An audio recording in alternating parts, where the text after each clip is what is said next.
سڵاوتان لێبێ خەرمان ئەنوێرم خاوەنی ئارایشگای خەرمان لە هەولێر کە تایبەتە بە ئافرەتانی باڵاپۆش بە شانازیەوە خاوەنی یەکەمین ئارایشگای باڵاپۆشیم لە کوردستان کە تایبەت بێ بە خانمانی باڵاپۆش.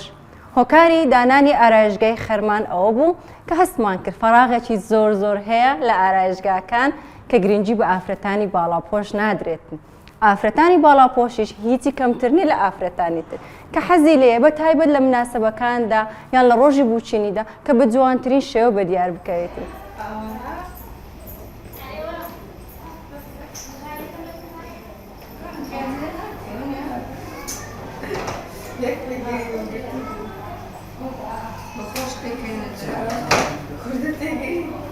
ئەو ئافرەتانەی کە دێنە لامان زیاتر ئیشکردنمان لە بۆ بووکی باڵاپۆشە و ئەوەی کە مناسبەتی هەیە حەفلەکە حەزی لێیە لەو ڕۆژەدا بە جوانترین شێوە بە دیار بکەویتن و ئەو ستافەی کە لە لای ئێمە ئەوەی جیاوازە ئیش دەکاتن زۆربەی ئافرەتن. ئافرەت کار لە بۆ ئافرەتی دەکات چونکە زۆر گرنگە ئافرەتان بۆی کە هەز بە مرتاحی زیاتر بکەن ئافرەت ئیشیان لە بۆ بکاتن. حەزم لێ باز لە لایەنێکی تر بکەم لێرەدا باسی ئیشیمەکە گوتم جوانکردنە. ئەوەی کە گرنگە لە ئارایشگاکان بە تایبەت ئافرەتان کە دێن لە بۆ ئارایشگا بەلای من بەر لە جوانکردنیان شتانێک گرنگە کە پێویستە ئەو ئافرەتانە خاوەن ئارایشگایە یان کارمەندەکە لە ئارایشگا ئیش دەکاتن ڕەچاوی بکات. چی لایەنی دەرونی ئەو کەسەی کە دێتن بۆ نمونە بووکەک دێتەلات زۆر گرنگە ئەتوو بەر لە جوانکردنی لەگەڵی بی بە قسەی خۆش بە گفتاری جوان بە ڕازیبوونی چۆن ڕازی بکەیت لەگەڵی قسە بکەیت چیت دەوێت و چۆنت دەوێت.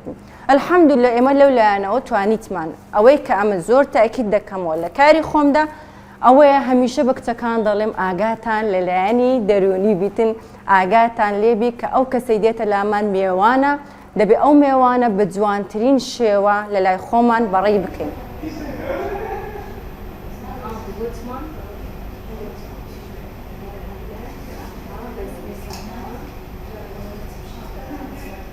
ئەو بووکانێک کە دێن سەردانیمان دەکەن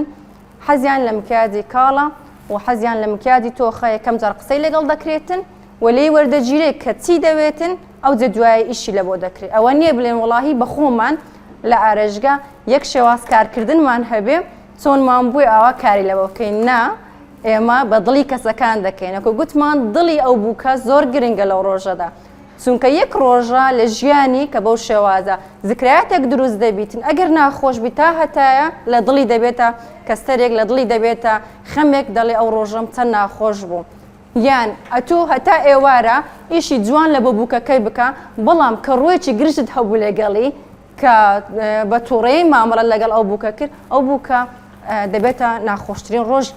لە لای هەر چەند جوانیش بێ لۆیە دووشت بەیەکەوە گرێ بدا دووشت بەیەکەوە گرێ بدا ئەوە داواکاریم لە بۆ هەموو ساحب ئارایشگاکان هەیە و ئەو کارمەندانێک کە لە ساڵۆن ئیش دەکەن تکایە بەس جوانکردنی بووکەکان ئەساس نییە ڕەفتار و هەڵس و کەوت و قسەکردنت زۆر ئەساسە بۆی کە ژینگەچی هادە و هێمن بڕەخسەنی لە بۆ ئەو کەسانێک کە دێن سەردانی دەکەن.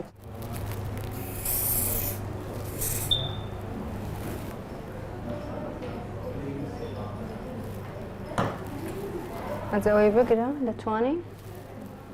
شێوازی تیشکردن ئێرانە لێت دێتن و زۆربەی مۆدیلەکان زۆر لێت دێتن یعنی ئەوانەی کە دەموچایان فەیسیان وەچی تووە بڵێن شێوازی لۆخۆی هەدەفمان لە تەفی بەستنی چییە؟